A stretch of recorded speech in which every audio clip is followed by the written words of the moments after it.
Melati kuntum tumbuh melata, sayang merebah di pohon cemara. Assalamualaikum, mulanya kata, awal bismillah pembuka bicara. Assalamualaikum warahmatullahi wabarakatuh. Pada hari ini, kumpulan saya akan membentangkan kursus Kesusasteraan dan Kebudayaan Melayu BMMB 1104 yang di mana kami mendapat tajuk kritikan sanjungan dan kritikan teguran. Kami akan mengkritik sebuah novel. Nama pensyarah kami ialah Cik Siti Salamah binti Muhammad Yusof. Berikut merupakan ahli kumpulan yang terdiri daripada saya, Nur Akilah binti Ibrahim, Nur Aisyah Natasha binti Muhammad Razi dan Intan Nur Fahana binti Muhammad Yazni. Baiklah, ini merupakan isi kandungan yang terdiri daripada pengenalan, sinopsis, kritikan teguran, kritikan sanjungan, kesimpulan dan yang terakhir ialah rujukan. Baiklah, seperti yang dapat kita lihat, dunia kesusasteraan dalam alam Melayu ini sudah sekian lama bertapak sekitar 2 dekad yang lalu dan berjaya mendapat tempat kerana sifatnya yang sendiri, yang unik serta istimewa. Hal ini ekoran keadaan yang mendorong kepada impak daripada keilmuan sastra, tetapi secara global ini telah berhasil menempatkan dunia kesusasteraan sebagai suatu elemen yang penting dan turut menjadi penara timbangan. Maka dengan itu beralih pula ke arah makna kritikan yang membawa pelbagai makna. Pada peredaran zaman yang kian moden ini, kritikan di sini membawa erti pencarian kelemahan pengarang di mana bersifat legislatif tetapi kini diberi tumpuan kepada penelongkaran tekstual, iaitu kata-kata daripada tokoh Manasih Kana pada tahun 2013. Perkataan kritik ini merupakan hasil dari perkataan Yunani kuno, yakni kritis, yang membawa takrif sebagai hakim. Di sini jelaslah menunjukkan bahawa dengan wujud yang berkritik itu sendiri akan membawa kepada satu usaha dalam melontarkan nilai sama ada yang baik ataupun yang buruk dan menghakim karya sastra yang sedia ada. Menurut Kamus Dewan edisi keempat pada tahun 2014 mengatakan bahawa sastra itu bererti sebagai bahasa yang digunakan dalam kitab, prosa dan puisi di mana terdapat ciri keistimewaan yang tersendiri yang berjaya memaparkan keindahan pengucapan. Menurut seorang tokoh iaitu Hashim Awang pada tahun 1995 mengatakan bahawa pertimbangan dan penilaian terhadap sesebuah karya sastra ini mestilah dijalankan dengan secara jujur, logik serta teratur. Hal ini dikatakan demikian kerana segala tulisan yang terkandung dalam karya sastra itu sedikit sebanyak akan memberikan kesan kepada perkembangan kesusasteraan yang merangkumi pembacaan serta penerbitan. Jadi di bawah kritikan sastra dapat terdiri daripada 6 iaitu kritikan sanjungan, kritikan teguran, kritikan saranan, kritikan pendekatan, kritikan penganalisisan dan yang terakhir ialah kritikan penilaian. Namun, pada pembentangan kami pada kali ini, kami telah memilih 2 kritikan iaitu kritikan sanjungan dan kritikan teguran dalam novel pilihan kami. Novel yang kami ambil adalah novel Lieutenant Adnan. Novel ini merupakan karya penulisan Abdul Latif Talib. Novel Lieutenant Adnan, Wira Bangsa, banyak berkisarkan tentang watak utama iaitu Adnan. Pada awalnya, novel ini mengisahkan kehidupan Adnan semasa kecil. Beliau dilahirkan di sebuah kampung di Sungai Ramal, Selangor. Penduduk kampung di situ masih berada dalam kemiskinan. Kehidupan mereka bergantung pada sawah dan kebun getah yang luasnya sekadar cukup makan sahaja. Keadaan ini turut dirasai oleh Pak Saidi dan Mak Milah, ibu bapa kepada Adnan. Adnan yang merupakan anak sulung mempunyai 2 adik-beradik iaitu Ahmad dan Amarullah. Adnan merupakan anak yang rajin dan taat perintah orang tuanya.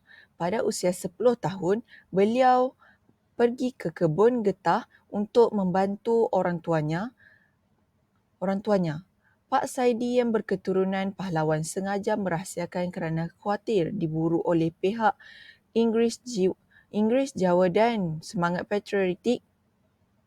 Jiwa dan semangat patriotik itu mengalir ke dalam diri Adnan.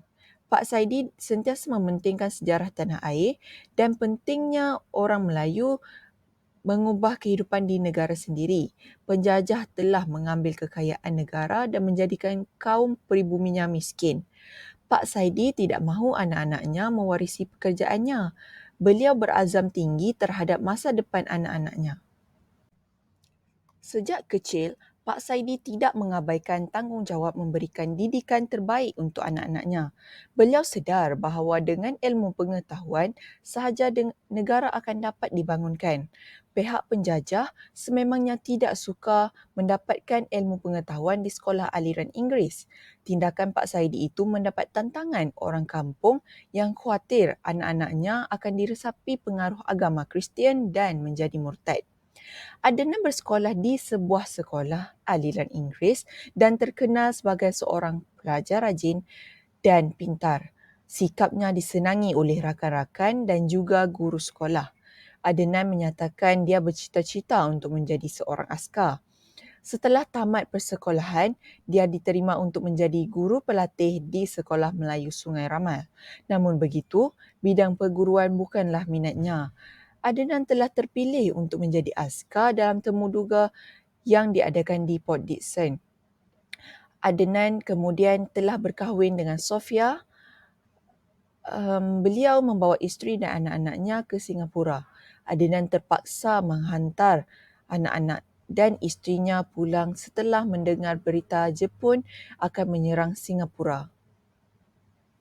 Satu persidangan berlangsung di Manila antara pegawai tentera laut, Amerika Syarikat dan British pada 6 Disember 1941.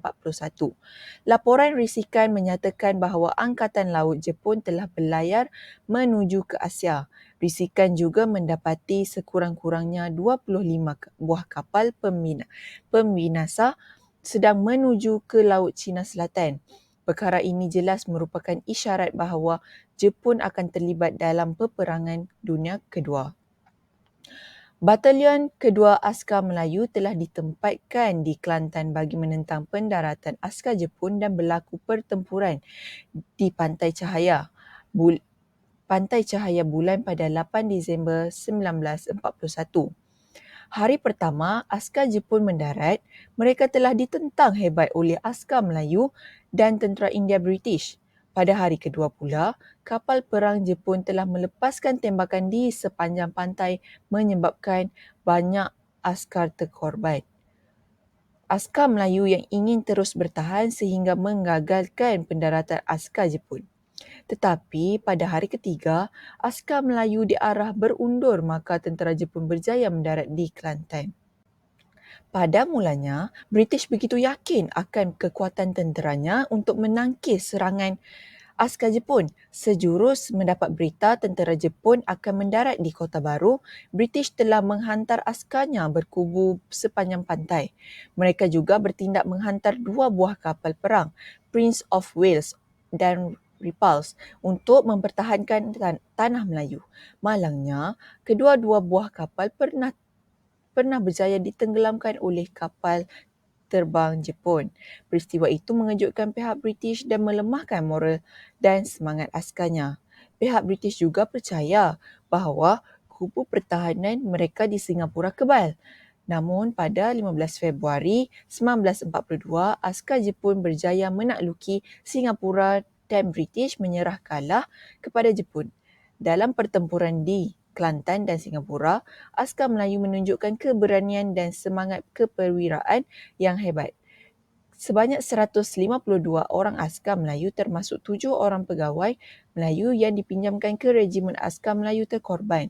Antara pegawai tersebut adalah Lieutenant Adnan yang berjuang bersama 42 orang anggotanya mempertahankan Bukit Candu sehingga ke titisan darah yang terakhir. Seterusnya, kita akan masuk kepada kritikan sanjungan. Apa itu kritikan sanjungan? Sanjungan merupakan suatu perasaan kagum dan senang terhadap orang lain. Sanjungan ini memuji sesuatu karya yang menunjukkan pemikirannya bernas dan menonjolkan elemen karya yang baik. Pengarang novel Lieutenant Adnan ini berjaya menggambarkan semangat cintakan tanah air yang menjadi latar belakang cerita yang jelas dan hidup. Pengarang ini mampu membawa pembaca ke dalam dunia novel disebabkan penulisannya yang hidup. Novel ini mempunyai plot yang menarik. Plot dalam novel ini penuh dengan unsur suspens yang membuatkan pembaca ingin tahu apa yang akan terjadi selepasnya. Sebagai contoh, peristiwa kedatangan seorang askar Jepun yang memakai turban mendapat pangkat lieutenant. Askar Jepun itu telah menyamarkan diri sebagai tentera Sing. Peristiwa ini telah menimbulkan perasaan ingin tahu dan suspens kepada para pembaca sama ada dia benar-benar tentera Sing. Akhirnya, Adnan sedar akan penyamaran itu. Tentera Jepun itu mati ditembak oleh Lieutenant Adnan. Perasaan suspens para pembaca telah perasaan ingin tahu dan perasaan suspens para pembaca telah dirungkaikan yang menyatakan bahawa askar Jepun itu bukanlah tentera Sing. Seterusnya, kritikan sanjungan yang saya ambil dalam novel ini adalah mengambil tahu tentang tanah air di mana penulis menunjukkan perasaan ambil tahu ataupun ambil berat tentang tanah air yang dibawa watak oleh Pak Saidi dalam novel ini. Sebagai contoh yang saya petik dalam dialog novel ini adalah memang benar Syed Syekh Al-Hadi itu bukan Nabi, tetapi dia cendekiawan dan pelopor semangat kebangsaan Melayu. Dia lahir di Melaka, ibunya orang Melayu tetapi bapanya berasal dari Yaman. Dia pernah menuntut di Mekah, Beirut dan Mesir. Setelah pulang ke tanah air, beliau menjadi peguam di Mahkamah Syariah Johor Bahru. Tetapi kemudiannya meletak jawatan pulang ke Melaka lalu menubuhkan Madrasah Al-Hadi. Beliau juga menerbitkan majalah Al-Imam. Abang pelanggan tetap majalah itu. Dari situ abang mengetahui perkembangan tanah air kita. Jawab Pak Saidi. Watak Pak Saidi dalam novel ini menunjukkan bahawa beliau suka membaca buku cendekiawan Syed Syekh Al-Hadi. Beliau juga mengagumi tokoh cendekiawan tersebut kerana beliau merupakan pelopor kebangsaan Melayu.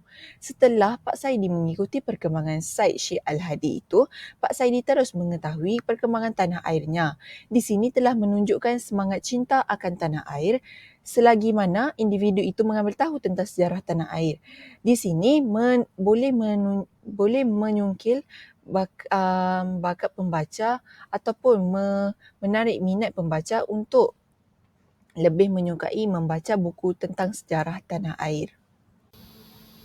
Seterusnya, kritikan sanjungan yang dipetik menerusi novel Lieutenant Adnan berbunyi seperti menyemai semangat patriotisme pahlawan dalam diri. Contoh dialognya, memang betul kata awak, tetapi budaya kita juga jangan dilupakan. Tambahan pula kita ini keturunan pahlawan. Darah nenek moyang kita masih mengalir dalam diri kita dan anak-anak kita. Kerana itu, abang mahu mereka mewarisi semangat pahlawan itu.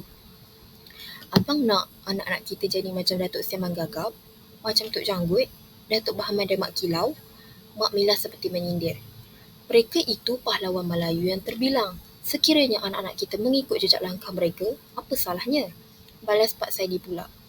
Di bawah kritikan tersebut jelas menunjukkan pengarang yang menyelitkan pemikiran yang bernas dengan menampilkan nama-nama pahlawan agung orang Melayu. Kata Pak Saidi kepada isterinya, Mak Mila, bahawa Pak Saidi menanam niat berkeinginan anak-anak lelakinya mengikuti jejak langkah seperti pahlawan Melayu yang dahulu kerana jasa pahlawan-pahlawan tersebut dalam mempertahankan tanah air yang tercinta sehinggakan sanggup meragut nyawa sendiri. Ini selari dengan peribahasa harimau mati meninggalkan belang, manusia mati meninggalkan nama. Tambahan pula, Pak Saidi lagi kepada isterinya bahawa orang Melayu mempunyai keturunan darah pahlawan sejak zaman nenek moyang lagi yang tidak menjadikan perkara tersebut masalah yang besar jika anak mereka ini ingin mewarisi semangat pahlawan dalam diri. Dalam novel ini juga kita dapat melihat kesungguhan seseorang dalam mempelajari silat. Novel Lieutenant Adnan ini menceritakan mengenai keinginan seseorang dalam menguasai seni mempertahankan diri. Sebelum sedikit mengenai penerangan poin ini ialah Kesungguhan Adnan meminta bapanya iaitu Pak Saidi mengajar silat kerana dia melihat Hang Tuah iaitu pahlawan Melayu tersebut pandai bersilat. Tujuan Adnan bersungguh-sungguh mempelajari seni mempertahankan diri iaitu silat adalah untuk melawan musuh. Contoh dialog yang kita boleh lihat ialah, Hang Tuah pandai bersilat. Boleh ayah ajar Nan bersilat? Baiklah, kita beralih kepada kritikan teguran. Kritikan teguran ini merupakan kritikan yang bersifat memberi teguran dan peringatan secara ikhlas. Selain itu juga, kritikan ini menjadi lebih praktikal disebabkan pengkritik melaksanakan kajiannya dengan lebih berimbang kerana pengkritik turut menyatakan keistimewaan, kekuatan sesebuah teks dan serentak menunjukkan kekurangannya. Baiklah, yang pertama ialah perubahan keadaan dan tradisi. Dalam novel Lieutenant Adnan ini menceritakan mengenai kerisauan ibu bapa terhadap kerjaya anak-anaknya pada zaman kini. Kerisauan ibu bapa iaitu Pak Saidi dan Mak Mila boleh dilihat apabila mereka menyatakan mengenai perubahan yang berlaku pada masa kini berbanding dengan zaman dahulu. Pada zaman dahulu, antara individu yang dihormati ialah pahlawan, namun ia tidak terjadi pada masa kini. Pada masa kini, manusia lebih gemar mencari duit hingga terobsesi untuk menjadi kaya kerana individu yang kaya dan berharta lebih dihormati. Kita dapat lihat daripada contoh dialog berikut. Tetapi abang, zaman sekarang sudah berubah. Sudah memang betul siapa yang kuat, dia berkuasa. Mereka yang menjadi pahlawan dihormati dan ditakuti. Tetapi sekarang orang berlumba-lumba mencari duit dan harta kekayaan.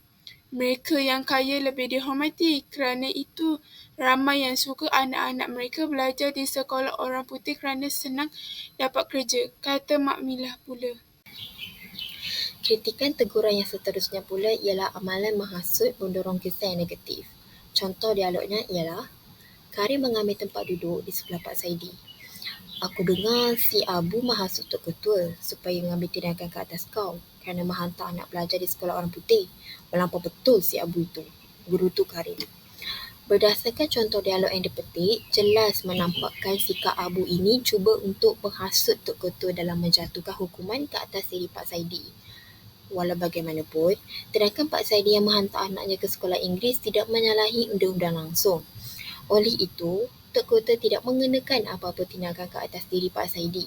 Perbuatan Abu yang cuba sedaya upaya menghasut Tok Ketua ini untuk mengenakan tindakan terhadap orang yang tidak bersalah sama sekali sikap yang amat negatif dan tidak sewajarnya dijadikan contoh kerana tidak menekankan aspek keadilan dan hanya mendatangkan keburukan semata-mata. Keburukan tersebut boleh menjadi rumit yang meliputi salah faham dan juga akan membawa kepada konflik ataupun pertelingkahan. Akhir sekali, kritikan teguran yang saya ambil dalam novel ini adalah watak yang menyindir. Watak yang menyindir ini adalah yang dibawa oleh watak Nizam, yang merupakan watak yang negatif kerana dia menyindir Adnan dengan mengatakan bahawa dia tidak pandai berbahasa Inggeris. Penulis memasukkan watak sindiran ini akan membuatkan emosi pembaca terganggu ataupun mempengaruhi pembaca untuk menjadi penyindir dalam sesuatu situasi. Sebagai contoh, kamu cubalah dulu. Mungkin ada di antara kamu yang berbakat. Pujuk Cikgu Nazri. Saya ingin cuba Cikgu, kata Adnan sambil mengangkat tangannya. Awak cakap orang putih pun belum dapat. Ada hati nak masuk pertandingan, balas Nizam disambut dengan gelak ketawa. Namun, Adnan tidak menunjukkan rasa marah ataupun tersinggung. Seingatnya, itu bukanlah kali pertama dia diejek kerana belum fasih berbahasa Inggeris. Anak penoreh getah ada hati nak naik pentas bersyarah dalam berbahasa Inggeris. Jerit satu suara dari arah belakang. Cakap orang putih pun tak betul. Macam mana nak bersyarah, balas satu suara yang lain. Jadi di sini, watak Nizam itu mempengaruhi rakan-rakan yang lain untuk menyindir Adnan kerana dia tidak fasih dalam berbahasa Inggeris. Demikianlah dapat kita simpulkan bahawa kritikan sastra ini merupakan suatu kek ultisan yang berdasarkan rasa serta pemikiran terhadap segala teks maupun judul bagi sesebuah karya sastra. Setiap kritikan yang dilemparkan itu mestilah secara logik, teratur dan masuk akal kerana akan memberikan kesan kepada si pembaca. Sekiranya si pembaca ini menerima kesan yang mengelirukan diri sendiri ataupun semakin tidak jelas ketika meneruskan pembacaan, maka sudah tentu ada salahnya umpama jambatan yang menghubungkan dua tebing. Jikalau didapati bahawa seseorang itu tidak berkemampuan dalam memanfaatkan sebuah kritikan setelah membacanya, dia telah ditimpa musibah oleh kritikawan yang menghasilkannya. Hal ini kerana kritikan sastra berupaya memberikan manfaat kepada si pembaca sekaligus kepada pengkaji yang lain dan serta pengarang pada masa yang sama. Namun, kritikan sastra Melayu pada masa ini tidak perlu dibimbangkan lagi kerana sudah pun berada di tahap yang membanggakan. Ini meliputi penguasaan dan penggunaan yang telah cukup meluas, lebih-lebih lagi dapat pula diterima oleh khalayak sastra terutamanya pada pengarang sebagai suatu disiplin yang bermanfaat untuk proses kepengarangan dan penghayatan yang mengambil berdasarkan ilmiah, objektif dan saintifik. Berikut merupakan sumber rujukan kami dalam menyelesaikan pentaksiran berterusan ini. Dari mana awalnya cinta? Dari mata turun ke hati. Terima kasih atas waktunya. Kehadiran anda sangat dihargai. Sekian itu sahaja daripada kami bertiga. Terima kasih.